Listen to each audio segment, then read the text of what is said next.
안녕하십니까. 평생투자 파트너입니다. 오늘은 3월 8일 금요일입니다. 오늘은 한 주간의 어떠한 좀 정리를 한번 해보고요. 그리고 시황에 대한 느낌을 좀 이야기해 볼게요.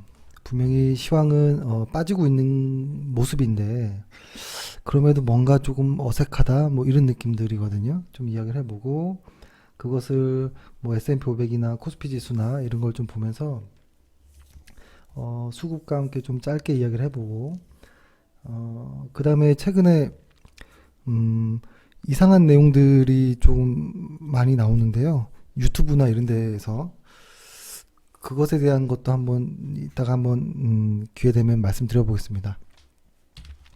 일단 오늘 내용은 일주일 약간 좀 애매한 모습이긴 했던 것 같은데요.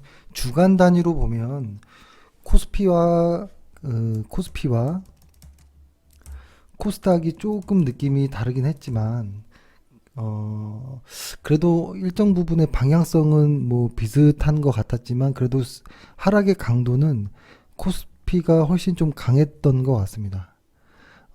이거 관련한 뉴스 어떤 이슈는 저번 주, 그, 거의 일주일 전이죠. 저번 주 금요일부터 시장이 좀 빠지기 시작했는데요. 뭐, 북한과 어떤 미국의 어떤 협상이 잘 안 된 부분을 시작으로 해서 그 시점부터 해서 좀 이렇게, 어떤, 뭐, 매도세가 좀 나온 것 같긴 한데요. 사실 그 이전부터 나오긴 했던 거죠. 이거 지금 코스피 차트인데요. 이걸 좀 작게 보면, 요거를 한번 이렇게 볼까요? 좀 조금만 키워서 보면 이렇게 볼 수 있어요. 사실 이때가 그 좀 애매했던 이때부터 약간 좀 이렇게 빠지기 시작했지만 사실 이 언저리부터 시장에서는 매수세보다는 매도세들이 좀 많았었습니다. 그렇죠? 이때 좀 많이 있었고 그러고 나서 어떠한 뭐 어떤 이벤트 이후로 그때부터 본격적으로 좀 이렇게 하락한 모습이긴 한데요. 이것도 있지만 사실 저는 좀 가장 신경 쓰고 있는 것은 그겁니다. 중국 A주.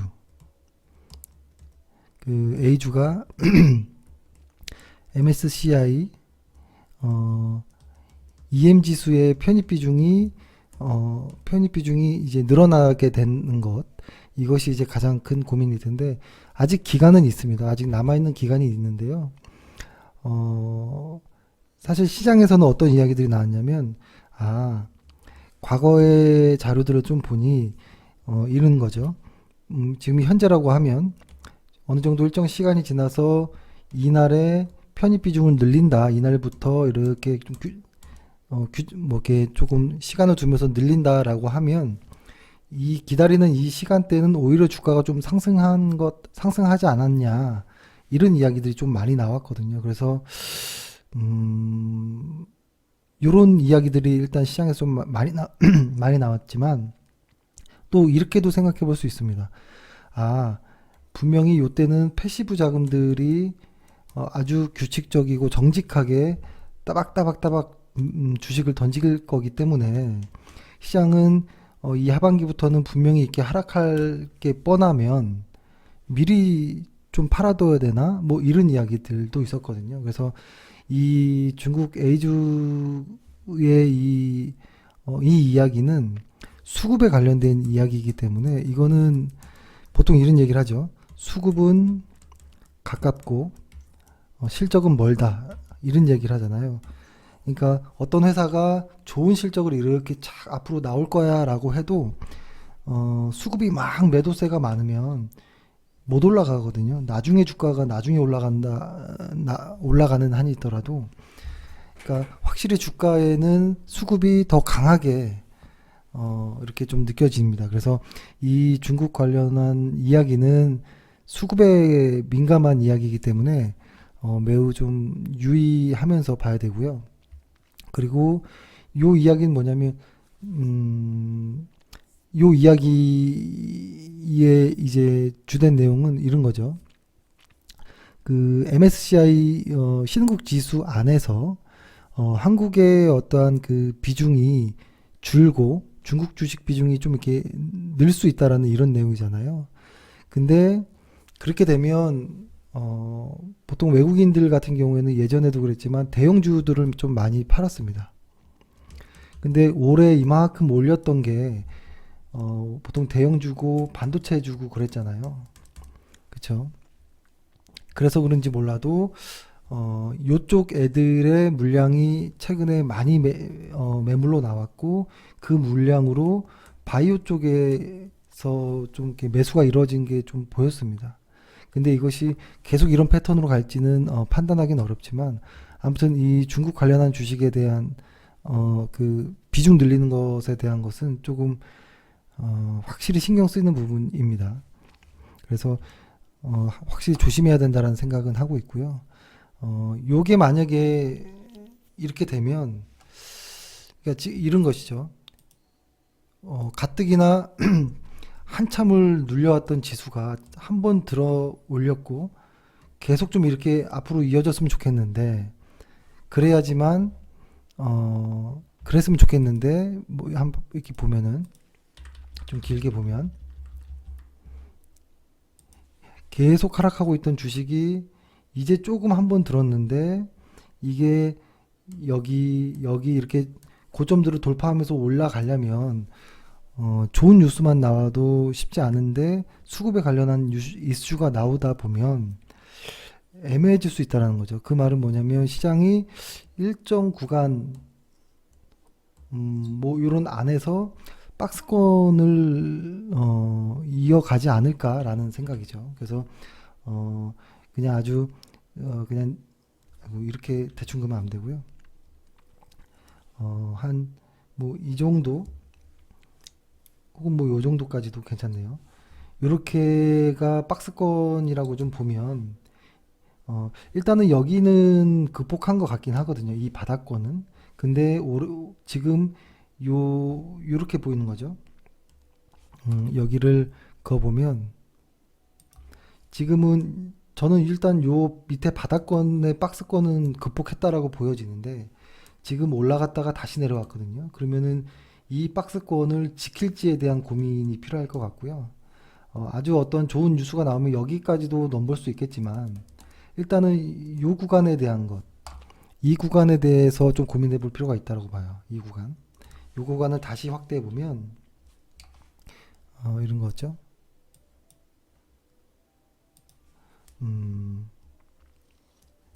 뭐 요렇게 한번 거본다면 여기는 일단 극복했다라고 보고 이 구간이 여기서 이것이 깨질 것인가에 대한 이런 고민들이 조금 중요해진 것 같아요. 이게 만약에 깨지면 여기까지 오지 말라는 법은 없거든요. 그래서 여기를 어떻게 지켜낼지에 대한 한 주가 다음 주는 좀 될 것 같다라는 생각이 좀 들고요. 지금 그렇지 않아도 시장 상황이 그러니까 앞으로 다가올 북미 회담의 어떠한 중요한 어떠한 이벤트가 남았지만 글로벌 경기가 어제 그 유럽 관련한 이야기도 나왔고 저성장일 것이다. 그 지표들이 그렇게 좋은 지표들이 많지는 않은 것 같거든요. 그래서 이 과거의 어떤 이런 전고점들을 계속 이렇게 뚫으면서 갈 수 있을까라는 의구심이 들고 그래서 일정 부분 여기라든지 뭐 이 언저리 그리고 어떤 일정 구간에 이 어떠한 박스권을 두고 뭐 행보를 한다든지 혹은 이렇게 가게 되는 거 아니야라는 이런 좀 생각이 듭니다. 왜냐면 이 아래 이 박스권까지 또 빠지기에는 사실 너무 밸류가 그런 밸류는 아니라고 좀 보여지는 것이고 그렇다고 여기를 뚫고 올라가자니 당장 수급적인 문제도 있고 경제 지표들도 불안한 부분도 있고 그래서 일단은 그렇게 큰 지수에 대한 어떤 고민은 그 기대는 조금 안 하고 있다라는 생각을 하고요. 그렇게 되다 보니 시장에서 개별주들에 대한 이야기들이 좀 나오거든요.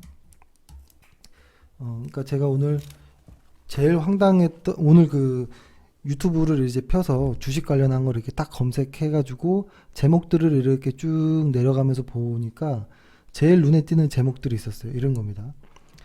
시장이 좋지 않은데 또 불구하고 수익 내기는 쉽다라든지,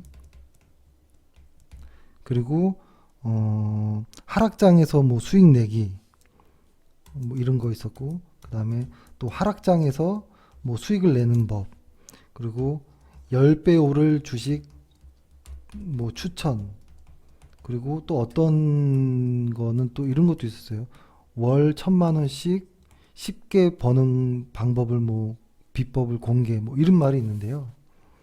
저는 이런 글씨 제목을 무슨 생각으로,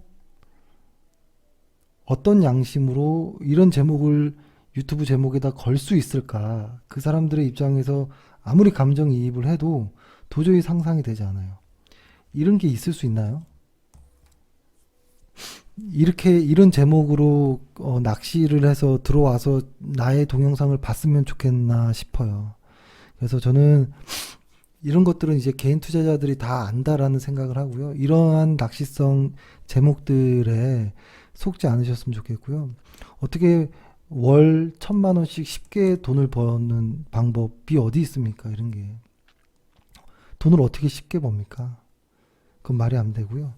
이건 정말 말이 안 되는, 정말 양심이 털난다고 보고, 하락장에서 쉽게 수익 내기라는 것도 어떻게 하락장에서 쉽게 수익을 냅니까? 상승장에서도 쉽게 수익을 내기가 어려운데요. 그죠? 그리고 10배 올라갈 종목을 추천한다라는 것은 이거 역시도 너무 자만한 것이고, 이걸 어떻게 합니까? 이런 것을. 하루하루, 한 달, 뭐, 불과 일주일 만에도 시장이 이렇게 달라지는데요. 그렇죠? 그리고 또 이 말, 시장이 하락하는데 수익 내기 쉽다. 이런 말도 말이 안 돼요. 뭐냐면, 우리가 지금 보고 있는 이 코스피 지수라는 것, 이 지수라는 것은 결국에는 업종들이 모여서 지수가 되는 거잖아요. 뭐 반도체 업종, 뭐 제약바이오 업종, 금융업, 제조업, 기계, 철강, 의류, 섬유 뭐 이런 거잖아요. 근데 이런 종목들은 이런 업종들은 종목들이 만들어지는 거죠. 종목들이 모여서 하나의 업종이 되고, 그런 업종들을 다 모아서 지수가 되는 것인데, 그 말은 뭐냐면 지수가 하락하는데 하면 이 업종들 종목들도 다 하락했다라는 소리예요. 그렇죠? 이게 다른 게 아니에요. 지수와 업종과 종목은 한 몸인 거예요. 근데 이거는 논리적으로 맞지 않는 이야기잖아요. 어떻게 지수가 떨어지는데 종목이 오르나요? 통계적으로 보면 이게 뉴욕 지수도 그렇지만 한국 지수도 지수가 이렇게 강하게 떨어지면 한 4분의 3 정도의 종목들이 같이 하락합니다. 실적과 이런 거 무관할 정도로. 그만큼 수급이 강력한 의미를 지니는 것이죠. 이거 왜 그러냐면 얘네들이 그렇게 떨어지면 업종이 떨어질 것이고, 업종이 떨어지면 지수가 떨어지는, 이게 한 몸이기 때문에 그런 것이거든요. 그래서 지수가 떨어지는데 수익 내기 쉽다라는 것은 그 말 자체가 되진 않고요. 간혹 개별적으로 상승하는 종목은 있을 수 있겠죠. 하지만 100개 종목 중에 한 70개가 떨어지는데, 70개 혹은 뭐 80개가 떨어지는데, 이 떨어지는 종목에서 그나마 오르는 20개를 찾겠다라는 의미잖아요. 이거는 통계적으로 더 어렵죠. 시장이 상승할 때 100개 종목 중에 한 7, 80개가 상승한다라고 해도 이 안에서 수익 내기가 어렵거든요. 운이 없으면 시장이 상승하는데도 떨어지는 20개 종목을 잡고 있을 수도 있고, 그렇기 때문에 이런 말들에는 귀담지 않으시는 게 좋을 것 같습니다. 그리고 이번 주에도 많이 말씀드렸지만 어제도 방송에서 이야기했던 것이, 어제 엊그제 그런 이야기가 나왔어요. 여기 캔들이 좀 작고 약간 도치형의 이런 모습이 캔들이 나왔을 때 이거 시장의 바닥이다. 그리고 뭐 삼성전자의 바닥이다. 이런 이야기들이 많이 나왔는데요. 설령 바닥이 맞을지라도 그 떨어지는 칼날을 잡을 이유는 전혀 없다라는 생각을 합니다. 떨어지는 거는 피하고 나중에 반등하는 거 확인하고 들어가도 되잖아요. 굳이 여긴지 모르는 이 구간에서 매수할 이유가 없다라고 봐요. 차라리 일로 와서 여기서 매수하는 게 낫겠죠. 차라리 확인하고 여기서 살 거였으면 반등하고 여기나 여기서 사는 게 낫잖아요. 그래서 우리는 지금 종목을 이야기할 때도 아니고요. 나의 동영상의 인기를 끌기 위해서 시장이 하락하는데도 쉽게 돈을 법니다. 비법을 알려줄게요. 10배 오를 종목을 알려줄게요. 이런 말 자체를 하는 것은 말이 안 된다라고 보고요. 그리고 가끔 이렇게 하는 사람이 있습니다.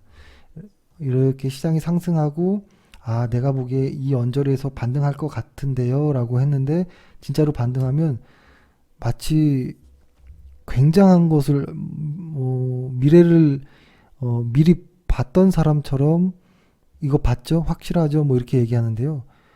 그건 아니라고 봐요. 가끔 한 번씩 이렇게 운이 좋아서 맞을 수도 있거든요. 그거는 아주 운이 좋은 겁니다. 그거는 내가 예측해서 그렇게 된 거 아니고 내가 말했기 때문에 그렇게 반등이 나온 게 아니고요. 아주 운이 좋은 케이스예요. 그렇게 예측하고 뭐 이런 것을 매우 좀 경계하자라는 생각을 하고요. 그래서 우리는 일단은 이렇게 해야 될 것 같아요. 이 지수가 떨어지는데 얘가 흔히 말하는 이 정도의 박스권에서 반등을 할지 아직 모르죠. 더 떨어질지 몰라요. 그래서 이 시장이 반등을 할 때의 어떤 기준들이 있잖아요. 그런 기준에 올 때까지는 시장의 하락이 끝나지 않았다라고 생각하는 게 좋을 것 같고요. 다음 주부터라도 당장 반등할 수도 있겠죠. 그렇죠. 그렇지만 그것은 다음 주에 돼봐야 아는 것이고 오늘까지의 현재 모습은 그냥 하락인 거예요. 근데 이런 하락장에서 가장 위험한 게 뭐냐면 많이 빠졌으니까 반등할 거다라는 이런 이야기들이 가장 무책임하고 리스크한 이야기인 거고, 그리고 어떤 사람들은 이런 이야기도 합니다. 특히 대형주인 삼성전자 같은 경우 예전에 한 10여 년 전쯤에 이런 이야기 많았는데요. 캔들이 몇 개 정도 나오면 음봉을 준다더라. 혹은 몇 개 정도 하락 캔들이 나오면 양봉 반등을 한다더라. 이런 이야기를 하는데요. 이건 말도 안 되는 소리예요. 이런 이야기는. 그런 소리는 말도 안 되는 소리고, 그런 법칙이 어디 있습니까? 주식에서 법칙이 어디 있나요? 주식은 법칙이 없습니다. 매번 달라지고 매일매일 달라지는 것이죠. 실적도 계속 달라지는데요. 뭐. 그래서 오늘 저도 좀 영상들을 조금 다른 사람들은 어떻게 생각하나라고 해서 좀 뉴스도 보고 기사도 보고 하면서 좀 놀래서 좀 일단 말씀드렸고요. 그렇다고 뭐 다른 사람들을 이렇게 너무 안 좋게 보려고 하는 건 아니고요. 아주 좋은 사람들이 많은데 아주 일부 극소수의 어떤 사람들이 너무 광고 때문에 그런 건지 아니면 흔히 말하는 제목 장사를 이렇게 하는 건지 좀 너무 심하다 싶을 정도가 있었습니다. 그래서 말씀을 일단 드렸고, 그리고 요걸 한번 볼게요. 일단 뉴욕 지수 S&P 500을 먼저 한번 보면 S&P 500은 그 저희가 좀 중요하다라고 생각했던 이 2800이라는 이 저항 구간 있잖아요. 여기 이 초록색 선, 이 구간에 상당히 많이 맞고 부딪히는 경우들이 있었거든요. 근데 이번에는 과연 돌파할까라고 어떨까라고 고민을 했는데 이번에는 일단은 못 넘은 것으로 보이긴 합니다. 그렇죠? 그렇기 때문에 이것을 뭐 다시 재도전할 수도 있고 아니면 더 빠질 수도 있는데요. 일단 알 수는 없고 조금 더 지켜봐야 될 것 같아요. 시장을 보수적으로 보면서.